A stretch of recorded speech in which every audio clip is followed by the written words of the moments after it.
nós estamos vivendo um grande desafio que mexe com o presente, principalmente com o futuro das novas gerações, principalmente e especialmente quando nós nos referimos à internet. O jornalista Belton Almeida acabou de fazer referência, de falar sobre esses conteúdos de apologia à violência contra escolas, contra estudantes, de apologia ao ódio. São mensagens que nem sempre nós, como pais, conseguimos chegar a tempo de barrá-las, mas dentro de casa já temos uma vigilância, mas essa vigilância precisa ir além, que é a instituição de regras, de normas duras contra os provedores, contra as plataformas digitais que deixam os espaços sem barreira, sem filtro, para circular todo tipo de conteúdo que tem sido maléfico às crianças, aos adolescentes e à população de um modo geral,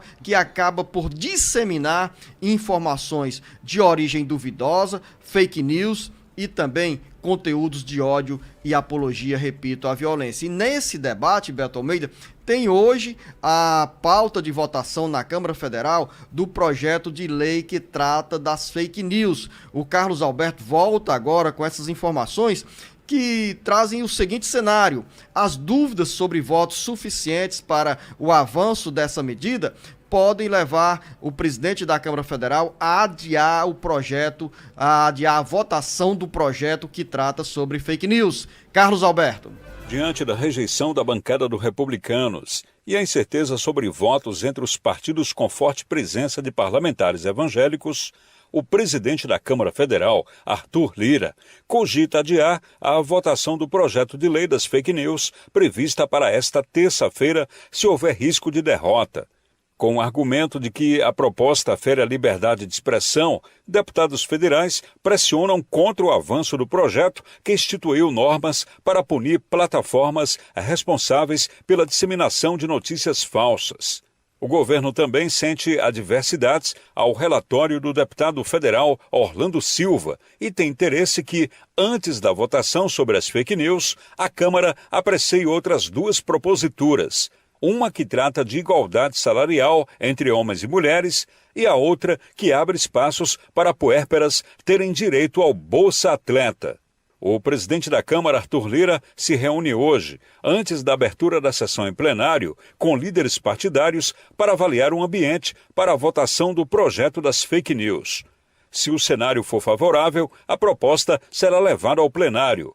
Caso contrário, a votação será adiada, mas com articulações para a legislação sobre notícias falsas será aprovada ainda nesta semana.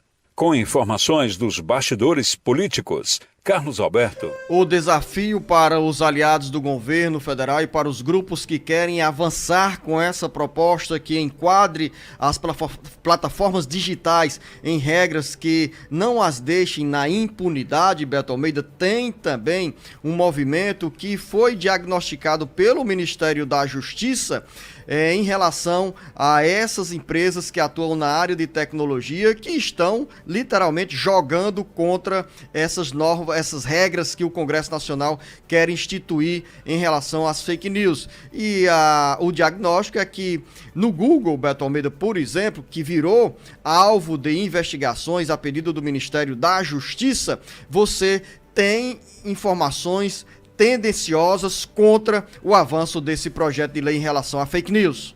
Luciano de Oliveira, olha só, o que existe na realidade é uma tremenda queda de braço que a gente tem que colocar aqui, que são divisões distintas. O projeto chamado PL das fake news, a questão toda é que está sendo tratado o seguinte: é um projeto que tem como principal alvo combater as fake news criadas por bolsonaristas ou aliados do presidente Bolsonaro. Já os bolsonaristas enxergam no projeto, não apenas eles, diga-se de passagem, mas também as chamadas bancadas mais conservadoras, incluindo aí as bancadas evangélicas, enxergam no projeto uma forma de retaliação e de conter a liberdade de expressão, o que eles chamam de perseguição.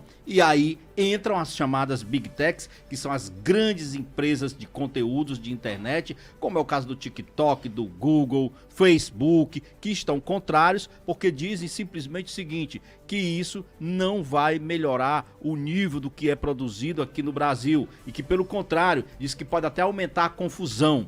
Olha, seja como for, é o seguinte, o que precisa aí? Apoio ao governo na Câmara dos Deputados. O governo não tem segurança de que a sua base aliada, Luziano, está fortalecida o suficiente para fazer a aprovação de uma matéria que exige votação, aliás, o placar simples. Não precisa de um placar... Ou seja, a maioria simples dos parlamentares em plenário. Exatamente. Aí qual é a questão que complica mais ainda? O Republicanos, na semana passada, tem 42 parlamentares, a bancada do Republicanos. Desses, 28 deputados do Partido Republicanos, que é ligado à Igreja Universal do Reino de Deus, votou favorável, Luziano, à tramitação da matéria em regime de urgência. Isso significa dizer o quê? Regime de urgência que pula-se todas aquelas etapas de uma matéria tramitar por comissões técnicas. Ela vai direto para o plenário da casa, como está previsto para ser hoje. Só que o fim de semana desse feriadão, Luziano,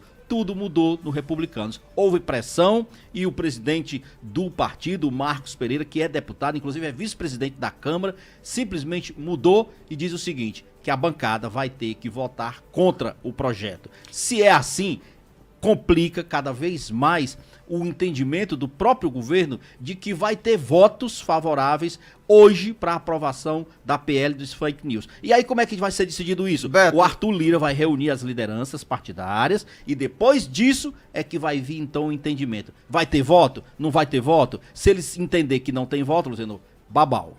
E daqui a pouco, dentro do bate-papo político, Beto Almeida? Vamos conversar também porque a semana, Luziano, ainda tem muita coisa para acontecer. Na sexta que vem tem encontro aqui dos governadores da região Nordeste e Elmano será um anfitrião. E ainda hoje tem também na pauta da Câmara Federal a votação da PEC, que pode anistiar dirigentes partidários envolvidos com irregularidades e fraudes no fundo eleitoral. E ainda vamos falar também sobre as pressões para o PSD não aderir ao governo do estado. Daqui a pouco a gente conta mais detalhes dos bastidores políticos.